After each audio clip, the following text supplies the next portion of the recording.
Y aquí en nuestro país, el viernes pasado, fueron revelados en Internet 4 audios de 2 conversaciones telefónicas del fiscal general de la República, Alejandro Gertz Manero, con un subalterno, el fiscal de control Juan Ramón López.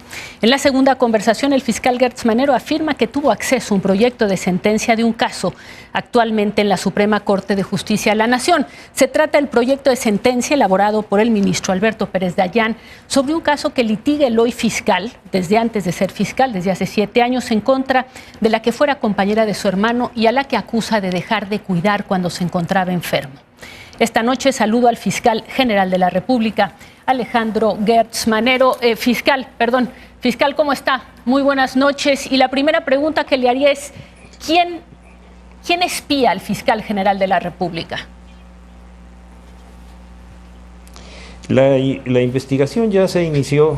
El caso, como usted lo acaba de describir, se generó el fin de semana pasado, cuando se creó un sitio de internet que curiosamente lo denominaron con el título de un libro que yo escribí sobre psicoanálisis, e inclusive sacaron como imagen la portada de ese libro. A partir de ese momento, como usted ya lo describió, se comenzó una difusión masiva de esos videos que, hay que decirlo con toda claridad, son conductas delictivas. Así es. Que están castigadas muy severamente por la ley y que no les importó a quienes hicieron eso para tratar de establecer una serie de acusaciones que son, en mi opinión, y yo se lo explicaré a usted por qué, una serie también de extorsiones que evidentemente no están señalando más que una serie de consecuencias o razonamientos que son mentiras. Los videos son absolutamente reales. Yo le preguntaría de estos audios, que me parece importante, ¿quién tiene el poder, quién tiene la capacidad tecnológica de espiar al fiscal? Y le hago la pregunta, creo que nadie se la ha hecho, o por lo menos no tenemos la explicación. Esto fue en un celular, ustedes tienen una red de comunicación interna, es decir, ¿quién tiene esa capacidad, el poder, capacidad política y tecnológica de hacerlo? Mire, usted sabe que todas las líneas telefónicas, y esta es una intervención ilegal de líneas telefónicas, porque son grabaciones de líneas y de conversaciones telefónicas, dependen de todo el sistema de comunicación que está en manos o de concesionarios o de las propias instituciones en las partes internas. No es una investigación demasiado complicada. Nosotros ya iniciamos todos los procedimientos de investigación, van adelantados, y debo decirle una cosa, Denise. Dígame. Yo creo que esta es la primera vez en que realmente se va avanzando y se va a avanzar para conocer cómo se realizan este tipo de intervenciones que son finalmente una forma de extorsión. En los casos anteriores, que ha habido algunos y que han generado grandes escándalos y también cambios en las leyes para hacerlo mucho más castigado ese tipo de delitos, nunca se han acabado por conocer cuáles son los orígenes. En este caso vamos adelantando y creo que vamos a tener una información fidedigna en un plazo corto. ¿Usted tiene alguna hipótesis de quién podría estar detrás? Porque ha dicho que lo que se trata con esto es en realidad de cuestionar su autoridad moral. ¿Quién ve usted detrás de estas intervenciones? Aquel que tenga algún problema grave inmediato, o que haya tenido una serie de problemas, o que tenga ya una condición de confrontación de cualquier naturaleza, tanto conmigo como con el sistema y la administración de la cual yo formo parte. Mire, esto es un asunto que hay que verlo con mucha claridad. Dígame. Las grabaciones son, en la parte que yo oí, debe de ser una parte que está editada, son reales, eso no, nadie, ni yo ni nadie lo puede negar. Lo que sí niego enfáticamente son todo el tipo de informaciones que vinieron con ese apabullante sistema de de difusión en el que se dicen una serie de mentiras de las cuales usted ha hecho algunas reflexiones. En primer lugar, dicen que el fiscal general de la República está usando su cargo para poder litigar un asunto que de alguna manera depende, y muchos medios han dicho, de temas que dependen de la Fiscalía. Todo eso es una absoluta mentira. Déjeme decirle, en el mes de noviembre del año pasado, y en la defensa de un asunto del fuero común que nunca ha estado en la Fiscalía, yo le solicité a la Suprema Corte de Justicia de la Nación la oportunidad que tiene cualquier ciudadano de poder defender su caso en una atracción hasta ese nivel y hasta ese tribunal. Lo estudiaron los 11 miembros de la Corte, y 8 de ellos aprobaron que yo pudiera, en calidad personal, como un asunto propio, personal mío, que nada tiene que ver con la Fiscalía, porque el caso no tiene nada que ver, ni se ha llevado nunca en la Fiscalía, se me autorizó para hacer esas gestiones. Las he hecho, y lo que ustedes oyeron son más que los criterios que yo he expresado y que voy a seguir expresando en la defensa de mis derechos como víctima, en defensa de mi hermano. Así es de que todo eso que dijeron son... perdón. Me iba a decir que eran mentiras. Yo lo que le quiero preguntar sobre el contenido, ya que dice que efectivamente hice algún comentario al respecto, ¿qué es lo que oímos en esas conversaciones? Pues que usted tuvo conversaciones con el ministro que hizo el estudio, digamos, la presentación, el expediente, Pérez Dayán, que usted habla telefónicamente con el presidente de la Suprema Corte de Justicia, que le habrían prometido algo que a la mera hora no le cumplieron, dicen se quedó corto, había dicho que iba a ir en otro sentido. Olvidando el tema del juicio en lo concreto, que efectivamente lleva 7 años, la impresión que queda, y es la que yo le quiero preguntar, es que el fiscal general de la República pues no se puede quitar la cachucha y ser fiscal un día y luego otro día Alejandro Gertz Manero, es el fiscal.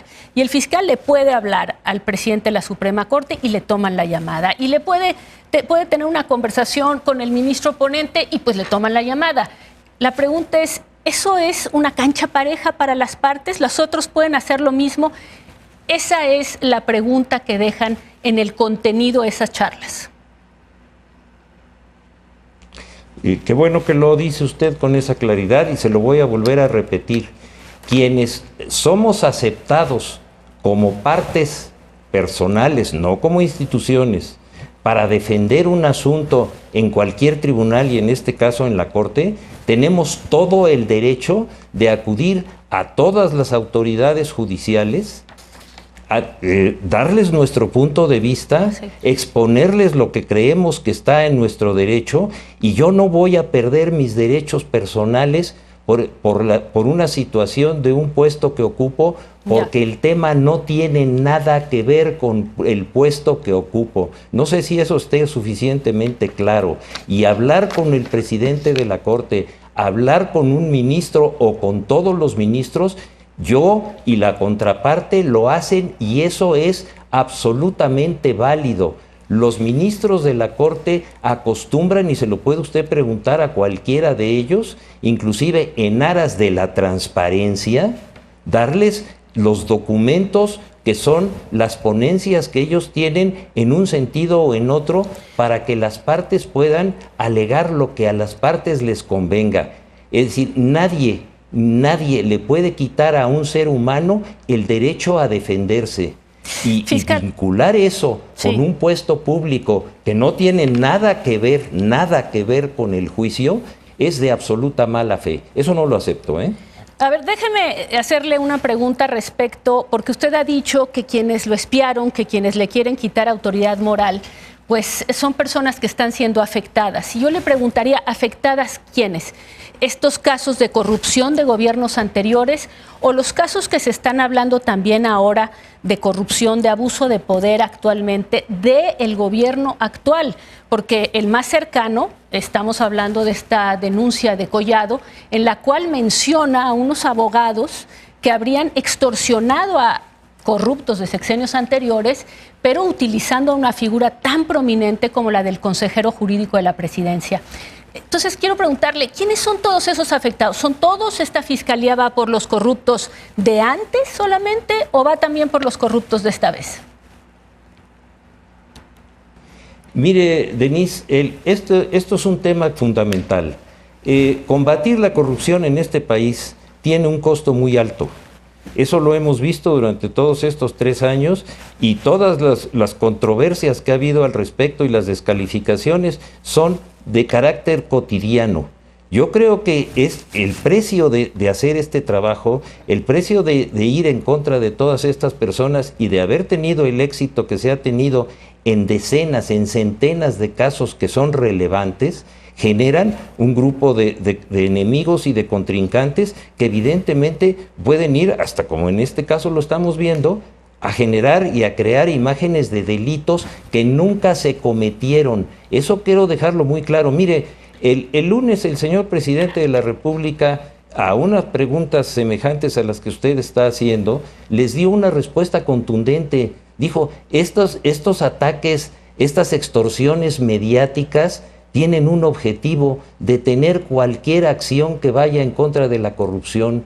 Mire, yo dirijo y tengo la responsabilidad de un órgano autónomo del Estado, pero eso no me desvincula de una relación de absoluta identidad con esta lucha del presidente y de esta administración en estos casos. Sí. Y si estos temas se tienen que manejar de esta manera, yo asumo la responsabilidad total, pero no acepto bajo ningún concepto que me extorsionen. Eso sí. No lo voy a permitir. Y se lo vuelvo a repetir, todos los actos, todos, que yo he hecho en esta gestión de un asunto personal mío, fueron dentro del marco de lo que la propia Suprema Corte de Justicia me permitió, y yo tengo aquí el documento, el documento donde me dicen, usted tiene derecho a esta atracción y usted puede defender su caso y usted puede ir ante los jueces, y eso no tiene nada que ver con la función de fiscal. Quien haya tratado de hacer eso está generando una extorsión a la que yo me estoy refiriendo frente a la pregunta de usted.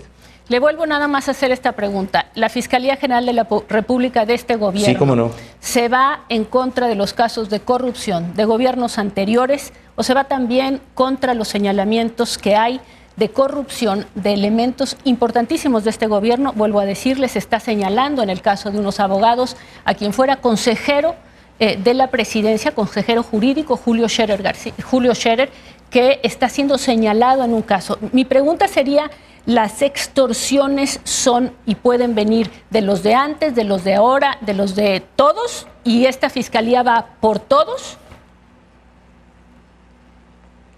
Eso por supuesto, pero déjeme decirle, a su pregunta concreta le voy a dar una respuesta igualmente concreta. Dígame. Es decir, hay una coincidencia, y esa coincidencia significa que un par de días antes de que se llevara a cabo una audiencia, que por cierto, otra vez las personas que están siendo acusadas volvieron a generar toda una serie de pretextos para no llevar a cabo su audiencia, a eso sí coinciden, que en este momento nosotros, o yo en lo personal, y ahí sí ya me deslindo de mis asuntos personales para hablar como fiscal de la República. Es decir, lo que vaya a salir ahí es de tal importancia que en el momento en que se sepa, porque ojalá ya en algún momento ya les dejen de dar esos beneficios procesales para que no acudan a las audiencias, le van a dar a usted la respuesta más clara y más precisa de lo que estoy que se va a vincular con este hecho. Yo hacer en mi función una acusación directa, de ninguna manera lo puedo hacer, porque sería ir en contra de las propias funciones que yo tengo que representar. Nada más para terminar, entonces digo lo que no ha dicho, que es esta coincidencia en el tiempo, sería entre la presentación de esos audios y que se esperaba que el martes iniciara este proceso, digamos, en contra de un grupo de abogados a los que se acusa de haber extorsionado a presuntos corruptos de gobiernos anteriores y que se habría extorsionado bajo el entendido que tenían la protección, insisto, del consejero jurídico de la presidencia. Lo que usted dice, hay una coincidencia en los tiempos y sabremos a partir de cómo evoluciona este caso la pregunta que yo le hacía, si se va por los corruptos solo de antes o también de los que puedan estar o haber estado dentro de este gobierno. Lo que usted me responde es el tiempo lo dirá. Si no dije nada que no, o quiere agregar algo para terminar.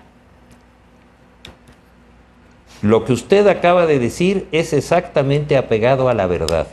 Lo que usted acaba de decir genera estas coincidencias que no van a poder ser aclaradas hasta que estas personas no acudan ante las autoridades y se conozca la verdad de este caso. Esa coincidencia, para mí, tiene una obviedad que solamente cuando se pruebe la podremos afirmar de una manera contundente. Pero estoy totalmente de acuerdo con lo que usted está diciendo. Le agradezco, gracias, el fiscal general de la República, le agradezco mucho que nos haya Gracias a usted. recibido. Gracias, buenas noches.